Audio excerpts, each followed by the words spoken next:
नमस्कार बंधुरा सुलतान हेजेले आपनादेर सबाइके स्वागत। आज आमी एक नास्ता रेसिपि निये एसेछि। देखुन एरकम एकटा नास्ता खेलेई मोटामुटी पेटटा भर्ती हये जाबे। और ये नास्ता आपनादेर यदि भालो लागे ताहले लाइक और सबस्क्राइब करते भूलबेन ना जेन। ता नास्ताटा आमी किभाबे बानाई सेटा आपनादेर संगे आमी शेयर करब। और आमी कि प्रथमे आमी नास्ताटा देखिए दिচ্ছি। देखुन साइड थेके पाश थेके एबार केटे आपनादेरके ना देखाले आपनारा ठीक भालो करे बुझते पारबेन ना नास्ताटा कतटा सुस्वादु हय और कतटा सुंदर हयेछे।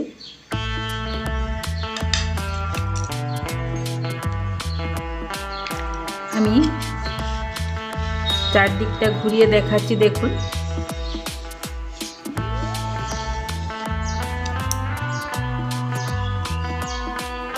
एरकम नास्ता बानिए बाच्चादेर टिफिनेও देওয়া যেতে পারে। और ये जो केटे देखाচ্ছি देखुन भेतरटा कतटा सुंदर হয়েছে। তা কিভাবে বানাই বা কিভাবে বানিয়েছি চলুন দেখাই। এখানে আমি সুজি নিয়েছি। বার্গার সাধারণত পাউরুটি দিয়ে বানানো হয়, এখানে আমি সুজি দিয়ে বানাবো। আর সুজিটা একটু ছোট দানার সুজি যেটা সেটা নিয়েছি। আর বড় দানার সুজি যদি হয় তাহলে একটু মিক্সিতে গুঁড়ো করে নিতে হবে। এখানে আমি ওই বাটিটার মাপের এক বাটি নিলাম, তারপর একটু নুন দিয়ে দিচ্ছি। আর এরপরে আমি পরিমাণটা আর একটু বাড়াচ্ছি, তাই আমি আরও হাফ বাটি নিয়ে নিচ্ছি। তাহলে 1.5 বাটি আমার সুজি গেল। এরপর আমি দেব দই। আমার দইটা হলো ঘন দুধের দই, লাল হয়ে গেছে কিন্তু টক দই। এই দইটা আমি প্রথমে 1 বাটি দিয়ে দিচ্ছি। দুধটাকে ঘন করে আমি দই বসাই, এটা বাড়িতে পাতা দই, তাই ঘন করার জন্য দুধটা একটু লাল হয়েছে। তার সাথে আরও হাফ বাটি দিয়ে দিলাম। যেহেতু 1.5 বাটি সুজি তাই 1.5 বাটি দই দিলাম, টক দই। এরপর এটাকে ভালো করে মিশিয়ে নেব। এতে কোনো জল টল ব্যবহার করব না। আর এই সময় চাইলে আপনারা একটু লঙ্কা গুঁড়ো দিয়ে দিতে পারেন যদি ঝাল ঝাল পছন্দ করেন। আমি লঙ্কা গুঁড়ো দিচ্ছি না, আমি বাচ্চাদের জন্য বানাচ্ছি। এরপর ভালো করে মিশিয়ে নিয়ে এটাকে হাতে যদি সময় থাকে তাহলে 8 ঘন্টা ভিজিয়ে রাখতে হবে। আর যদি সময় না থাকে অন্তত 15 মিনিট এটাকে ভিজিয়ে রাখতে হবে, তাহলে এটা সুজিগুলো ফুলবে। তাই আমি ঢেকে দিচ্ছি 15 মিনিটের জন্য। 15 মিনিট পরে ফিরে আসছি। এখানে আমি কটা বাটি নিয়ে নিয়েছি, স্টিলের বাটি, একটু পাতলা পাতলা বাটি নিয়েছি। মোটা বাটি হলে একটু সময় বেশি লাগে। এরপরের মধ্যে আমি তেল দিয়ে দিচ্ছি। অবশ্যই সাদা তেল দেব, যে তেলে আমরা ভাজাভুজি বা লুচি থাকি সেই তেলে, সর্ষের তেল কিন্তু নয়। এরপর তেলটা সব বাটিতে ভালো করে মাখিয়ে দেব।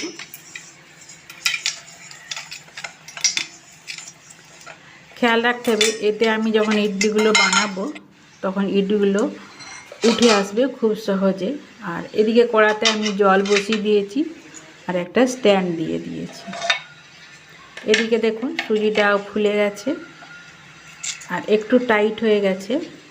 আর এতে আমি দিয়ে দিচ্ছি মিষ্টি সোডা, 3 ভাগের 1 ভাগ দিয়ে দিলাম।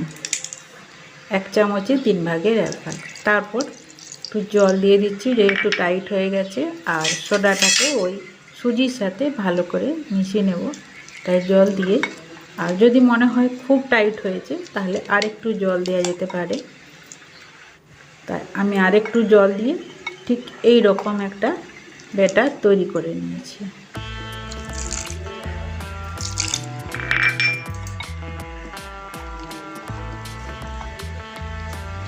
খুব ভালো করে মিশিয়ে নেব।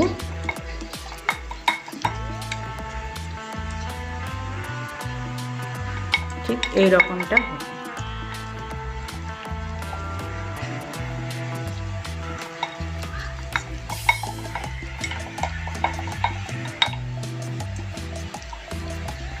একটু ধৈর্য ধরে ধীরে ধীরে বানাতে হবে। এরপর যেহেতু আমি মিষ্টি সোডা দিয়েছি তাই আর বেশ দেরি করা চলবে না। সঙ্গে সঙ্গে এই যে তেল মাখানো বাটিগুলো আছে, গ্রিস করা বাটিগুলো, এতে আমি সমান সমান করে 4টা বাটিতে আমি ব্যাটারটা, সুজির ব্যাটারটা দিয়ে দিচ্ছি।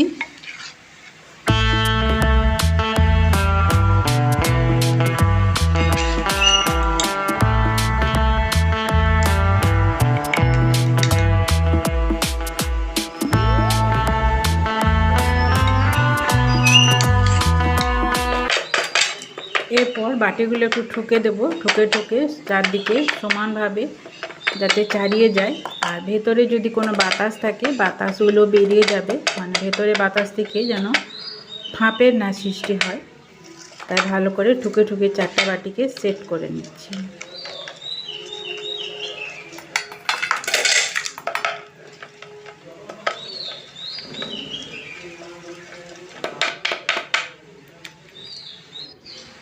চারটা বাটি আমি সেট করে নিলাম। ওদিকে জলটা ফুটে গেছে, তারপর এরকম একটা প্লেট দিয়ে দিচ্ছি। তারপর বাটিগুলো দিয়ে দেবো, দিয়ে আমি এটা আধ ঘন্টাটা ভাপিয়ে নেব। মাঝে মাঝে চেক করে নেব।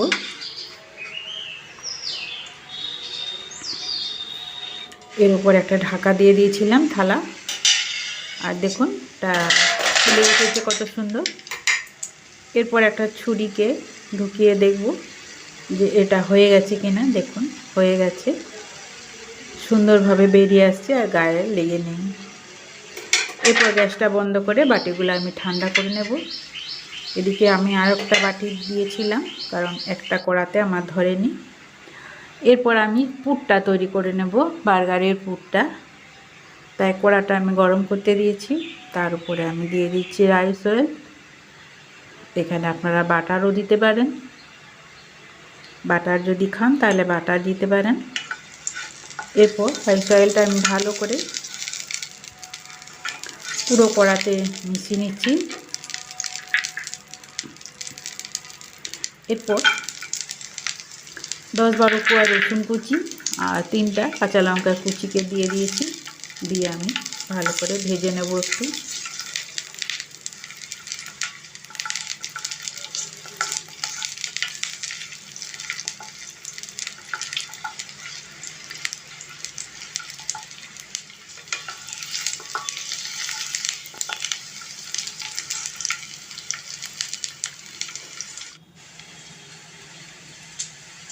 এখানে আমি একটু মশলা নিয়েছি, পাওভাজি মশলা বা মিক্সির চাউমিনের যে মশলা সেটা নেওয়া যেতে পারে, বা ম্যাগির মশলা, যাই হোক একটু মশলা নিলেই হবে।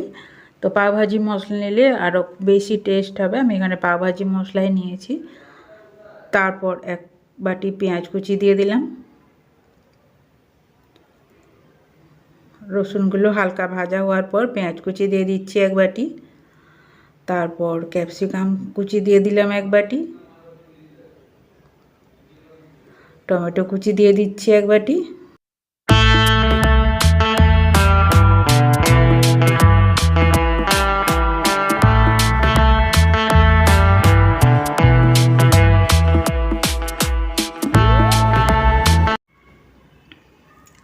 এরপর টমেটোগুলো যাতে গলে যায় আর নুন দিয়ে দিলাম, দিয়ে পর হলুদ দিয়ে দিচ্ছি, দিয়ে খুব ভালো করে মিশিয়ে নেব। দিয়ে এটাকে আমি ঢেকে রেখে দেবো, টমেটোগুলো গলে যাওয়া পর্যন্ত একটু অপেক্ষা করব।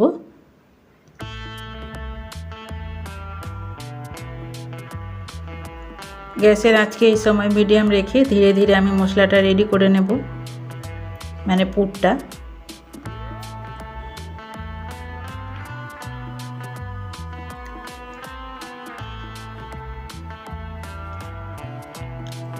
আবারও ভালো করে একটু নেড়ে দিলাম।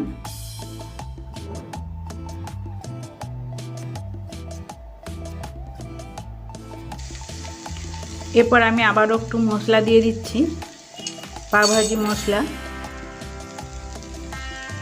আর দিচ্ছি লঙ্কার গুঁড়া, আর সেদ্ধ করে রাখা আলু দিয়ে দিলাম। আপনারা এই সময় চাইলে পনিরও দিতে পারেন।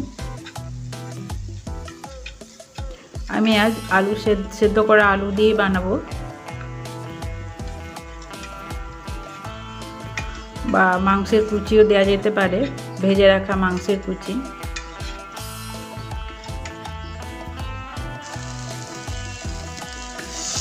আর দিয়ে দিচ্ছি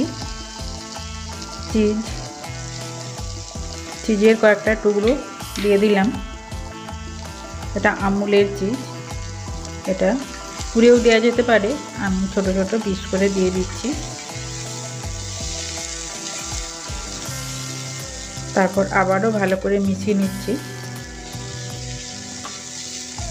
ওই যে কোনো সোদা দোকানে যে 10 টাকা দামের চিজগুলো পাওয়া যায় সেটাই আমি দিলাম। অপেক্ষা করব চিজটা গলে যাওয়া পর্যন্ত। আবার একটু নুনটা আমার কম হয়েছিল, একটু নুন দিয়ে দিচ্ছি, দিয়ে ভালো করে মিশিয়ে দিলাম। পুরটা একটু সুন্দর করে তৈরি করে নিতে হবে। পুরটা হয়ে গেছে, আমি ঠান্ডা করে নিয়েছি।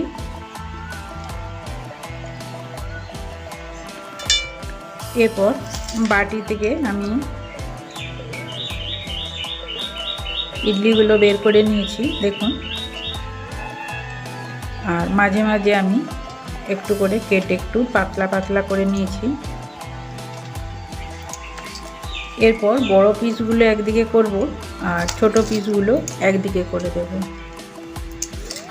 বাটির ডিজাইন অনুযায়ী আমার ইডলিগুলো এইভাবে হয়েছে, তাই বড় পিসগুলো রাখলাম একটা থালাতে আর ছোট পিসগুলো একটা প্লেটে দিয়ে দিচ্ছি।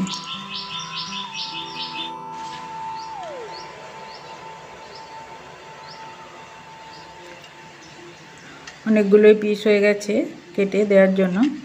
এরপর আরেকটা প্লেটে ছোটোগুলো দিয়ে দিচ্ছি।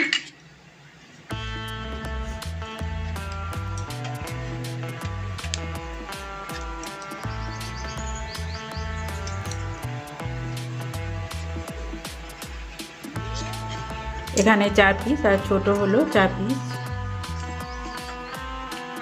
এরপর ওপর থেকে আমি সস দিয়ে দেব।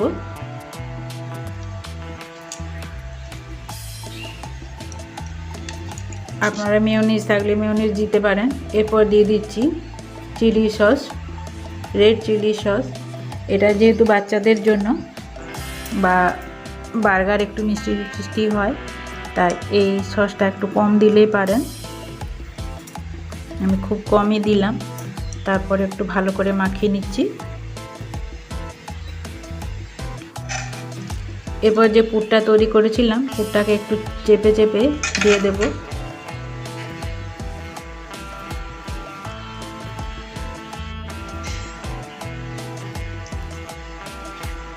চিন্তার কিছু নেই, এটা গরম হলে গলে চিটে যাবে, গলে মানে চেপে যাবে, বসে যাবে।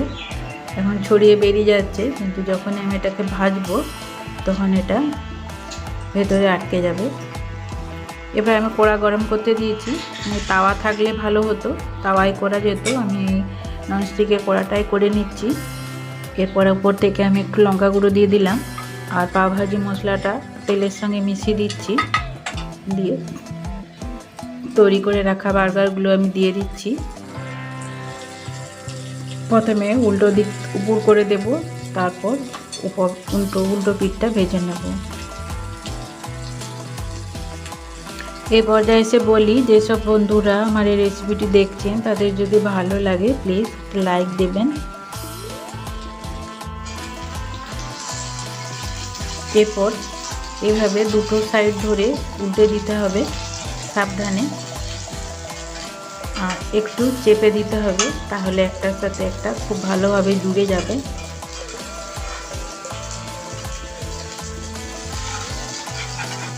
আর আপনারা চাইলে চিজের পরিমাণটা আর একটু বেশি দিয়ে দেবেন, তাহলে খুব ভালোভাবে একটার সাথে একটা চিটে যাবে। এভাবে আমি 4খানা বার্গারকে সেঁকে নেব।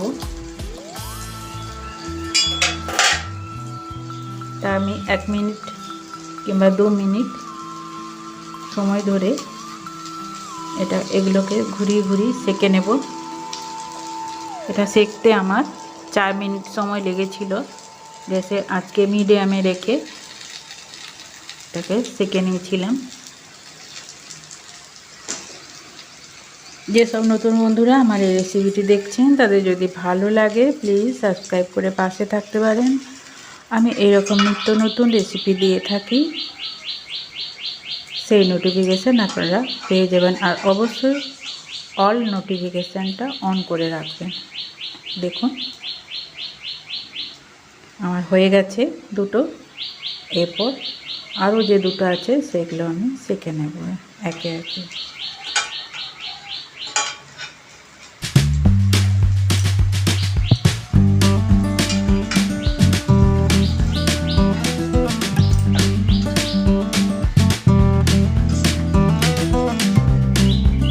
আর এই তো কাছ থেকে দেখাচ্ছি, দেখুন দেখুন কতটা মুচমুচে হয়েছে।